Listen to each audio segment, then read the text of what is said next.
से continue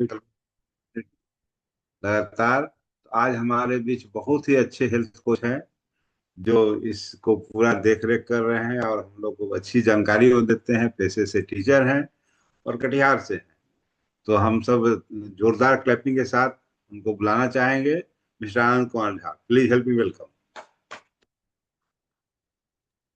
thank you sir, thank you so much. आप सारे लोगों का फिटनेस मॉर्निंग में हार्दिक अभिनंदन, हार्दिक स्वागत। और बहुत ही मजा आ रहा है। हर दिन हम लोग कुछ कुछ नया सीख रहे हैं और देखते देखते ये जो एपिसोड है 599 एपिसोड हो गया आज।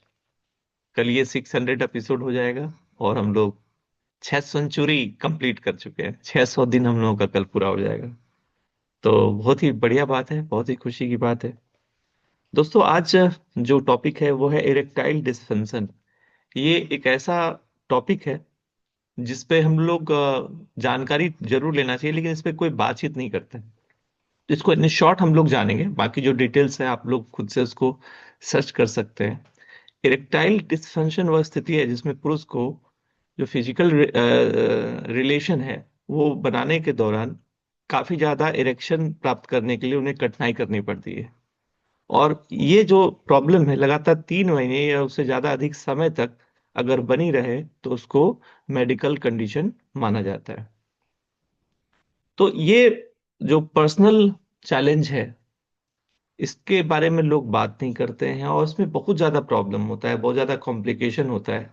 और जो ब्रेन का जो नर्व सिस्टम है वो सही से मैसेज नहीं पास कर पाते हैं, जिसकी वजह से हमारा जो ब्लड वेसल्स है वो सही से काम नहीं करता है और काफी परेशानी होती है। इसका रीजन क्या है? इसका सबसे बड़ा रीजन है डायबिटीज। अभी के समय में आप देखिए कि सबसे ज्यादा लोगों को डायबिटीज का प्रॉब्लम हो रहा है। और इसका क्या रीजन है ये आप और हम बहुत बार इसकी चर्चा कर चुके हैं। तो डायबिटीज ही इरेक्टाइल फंक्शन का भी बहुत बड़ा कारण है। दूसरा है हाई ब्लड प्रेशर। और कल कितने अच्छे तरीके से हम लोगों ने जाना कि कच्चा नमक और कच्चा चीनी हम लोगों को नहीं खाना है। और नमक अगर हम एक्स्ट्रा लेते हैं तो हम लोग इनवाइट कर रहे हैं हाई बीपी को। तो हाई बीपी भी इसका रीजन है। दूसरा है हार्ट का प्रॉब्लम। अगर हमको हार्ट डिजीज है तो भी ये इरेक्टाइल फंक्शन का ये रीजन हो सकता है। इसके है मोटापा। तो लाइफस्टाइल से जुड़ी हुई जितनी भी बीमारियां हैं वो बीमारियां अगर आती है तो ये भी साथ साथ चली आती हैं। इसके बाद है हार्मोन की कमी। हमारे बॉडी में जब टेस्टोरेटोन जब कम होता है तो भी ये प्रॉब्लम होता है। स्मोकिंग अगर कोई करते हैं, अल्कोहलिक हैं, या नर्व का कोई प्रॉब्लम है तो ये सारा चीज होगा। Just a minute. Oh yes. Hmm. और नस का अगर ये प्रॉब्लम है तो उससे भी ये प्रॉब्लम होगा। और अगर किसी को सर्जरी हुई है, रीढ़ की हड्डी में चोट लगी है, तो भी ये प्रॉब्लम होता है। ये तो हो गया आपका शारीरिक कारण।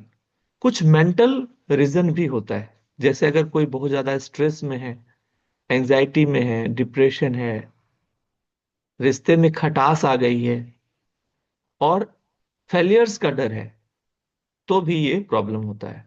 और कोई आदमी अगर मेडिसिन के चपेट में है, हर दिन उनका मेडिसिन कुछ ना कुछ चल रहा है, जैसे ब्लड प्रेशर का दवाई, एंटी डिप्रेसेंट और कुछ हार्ट का मेडिसिन चल रहा है, तो इसके वजह से प्रॉब्लम हो सकता है। और इस प्रॉब्लम की वजह से सबसे बड़ा जो लक्षण है, सबसे बड़ा सिम्टम है कि फिजिकल रिलेशन बनाने का जो कॉन्फिडेंस होता है उसमें जो कमी होती है, इसके इसी का ये लक्षण है। और ये जो प्रॉब्लम है ये बढ़ता कब है? ये है उम्र बढ़ने के बाद, 40 वर्ष के बाद इसका जो रिस्क है ये बढ़ना शुरू हो जाता है। और जैसे मैंने बताया, रिस्क फैक्टर्स में आपके डायबिटीज आते हैं, हार्ट के प्रॉब्लम आते हैं, मोटापा आता है, और एक्सरसाइज का ना करना ये सबसे बड़ा रिस्क फैक्टर है। जो आदमी एक्सरसाइज बिल्कुल भी नहीं कर पाते हैं, जो आदमी एक्सरसाइज बिल्कुल नहीं कर पाते हैं उनको सबसे ज्यादा प्रॉब्लम होता है। तो ये सारी जो चीजें हैं इसको हम लोग डायग्नोस कर सकते हैं, पता लगा सकते हैं कि क्या ये प्रॉब्लम हमारा वही प्रॉब्लम तो नहीं है। तो इससे कैसे पता करें? तो सबसे पहले आप और हम जब भी 40 से ऊपर हैं तो हम लोगों को साल में कम से कम एक बार कुछ टेस्ट है जिसको हम लोगों को कराना चाहिए। सबसे पहले क्या है, शुगर टेस्ट। शुगर टेस्ट अगर कराएंगे तो हमको पता चल जाएगा हमारा शुगर किस लेवल पे है, बॉर्डर लाइन पे है, ऊपर है या नीचे है। जिस भी लेवल पे है अगर हमको पता चलता है तो उसको सही करने के लिए हम लोग उस दिन से ही प्रयास कर सकते हैं। इसके अलावा हार्मोन का टेस्ट हम लोग कर सकते हैं, टेस्टोस्टेरोन का। ब्लड प्रेशर आराम से कहीं भी आप क्लिनिक में जाएंगे, छोटे बड़े क्लिनिक में, तो तुरंत चेक कर लेता है। बहुत सारे लोग इसको अब घर में भी रखने लगे हैं। लिपिड प्रोफाइल टेस्ट हम करा के अपना सारा चीज चेक कर सकते हैं। और पेनाइल डॉपलर टेस्ट होता है, इसके माध्यम से हम लोग जांच कर सकते हैं। अब इसका ट्रीटमेंट क्या है? ट्रीटमेंट कुछ ऐसा नहीं है कि आप तुरंत एक दवाई लिए और उसको ठीक हो गया। इट्स ओके कि आप दवाई भी ले सकते हैं, बट सबसे बढ़िया जो ट्रीटमेंट है वो है अपने लाइफ स्टाइल को सुधारने का। जब तक आप अपने लाइफस्टाइल को नहीं सुधारेंगे तो ये प्रॉब्लम भी सुधरने वाला नहीं है।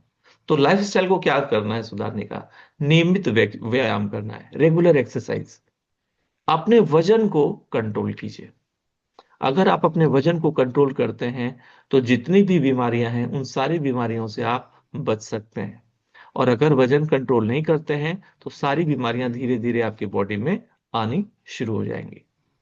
इसके बाद है स्टॉप स्मोकिंग एंड अल्कोहल। अगर आप स्मोकिंग और अल्कोहलिक हैं तो उसको धीरे धीरे कम करके उसको खत्म कीजिए। इसके बाद है स्ट्रेस को कम कीजिए। स्ट्रेस को कम करने के लिए क्या करेंगे? आपको मेडिटेशन करना चाहिए, 5 मिनट, 10 मिनट, 15 मिनट हर दिन। जब आप मेडिटेशन करेंगे तो स्ट्रेस अपने आप रिलीज हो जाएगा। और इन सारे चीजों के बाद भी अगर ये प्रॉब्लम होती है तो कुछ मेडिसिन आप ले सकते हैं, जैसे सिल्डेनाफिल, टाडालाफिल और वाडानाफिल। और ये सारी जो दवाइयां हैं बिना डॉक्टर के सलाह से नहीं लेना है। इसका दिन इनका काउंसलिंग भी कर सकते हैं साइकेट्रिस्ट के पास जाके। तो कुछ मेंटल का जो प्रॉब्लम है उसको ठीक किया जा सकता है। हार्मोनल थेरेपी ले सकते हैं। और भी बहुत सारा चीज है, सर्जरी भी हो सकती है। और बहुत सारे लोगों का सवाल होता है कि यार ईडी पूरी तरह से ठीक हो सकता है? हाँ, अधिकतर मामले में सही कारण पहचान कर इलाज संभव है। और अगर डायबिटीज या हार्ट की बीमारी कंट्रोल हो जाए तो ईडी भी सुधर सकता है। बहुत सारे लोगों का सवाल होता है कि कब डॉक्टर से मिले? 3 महीना या ज्यादा उससे समस्या हो जाए तो आप डॉक्टर से मिल सकते हैं। अगर डायबिटीज या हार्ट का प्रॉब्लम हो तो भी डॉक्टर से मिलें। और अचानक ये समस्या शुरू हो जाए तो भी मिलिए। और जब आपको लगे कि ये प्रॉब्लम काफी लंबा हो रहा है, 2 साल, 3 साल, 4 साल हो गया, तब तो आपको इमीडिएट डॉक्टर से मिलना ही चाहिए। इसके प्रिवेंशन के लिए जैसे मैंने पहले बताया कि हर दिन 30 मिनट का exercise, balance diet, stress management और रेगुलर हेल्थ चेकअप, ये सारा चीज अगर हो तो प्रिवेंशन हम लोग कर सकते हैं। और सबसे अच्छी बात है, prevention is better than cure. बीमारी हो जाए उसके बाद आप कोई भी काम करेंगे, क्यों ना हम लोग आज से इसको करना शुरू कर दें। अगर हम लोग आज से अपने हेल्थ को अच्छा रखना शुरू कर दें तो ये कभी प्रॉब्लम आएगा ही नहीं। और मैं आपको बताऊं, ये जो प्रॉब्लम है, इस प्रॉब्लम में लोग बाहर से सामान्य दिखते हैं लेकिन अंदर ही बहुत ज्यादा खर्चा करते हैं। इसका बहुत बड़ा मार्केट है। और हमारे न्यूट्रोलाइट सप्लीमेंट में बहुत सारी चीजें हैं जो आप लोगों को प्रमोट कर सकते हैं। सबसे पहले प्रोटीन डेली ओमेगा तो आप दे ही सकते हैं। साथ ही साथ आप नेचुरल बी, जिनसेंग, अश्वगंधा जैसे प्रोडक्ट्स को देकर लोगों के इस प्रॉब्लम को दूर कर सकते हैं। राइट? तो ये था आज का हमारा टॉपिक, एरेक्टाइल डिसफंक्शन।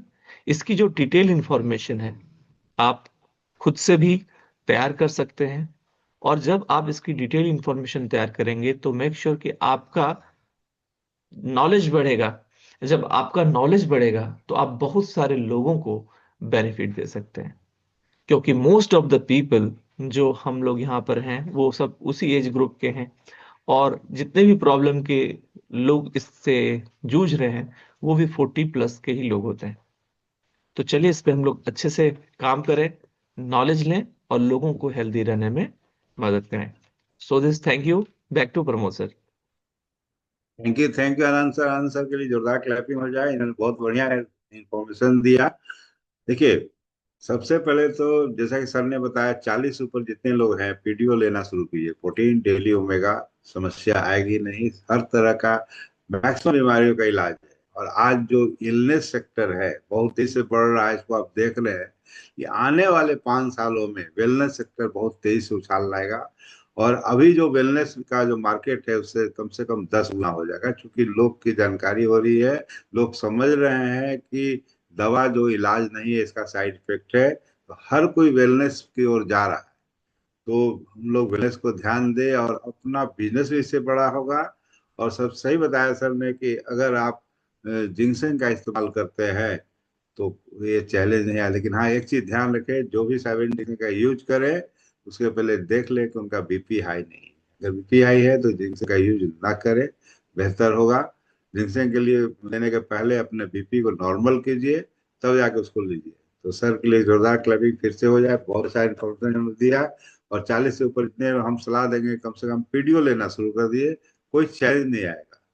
और अपना एक्सरसाइज कीजिए, जो हमेशा बताया जा रहा है, यहाँ तो वीक में 2 बार कराया भी जा रहा है। तो हम लोग इसको फॉलो करें और ज्यादा से ज्यादा लोगों को सुबह फिटनेस मॉर्निंग में लाएं। अब तो ठंडा भी कम हो गया, देखिए हम टी शर्ट पे बैठे हुए हैं। अब तेज से काम करने का जरूरत है, जोरों से। अगर आप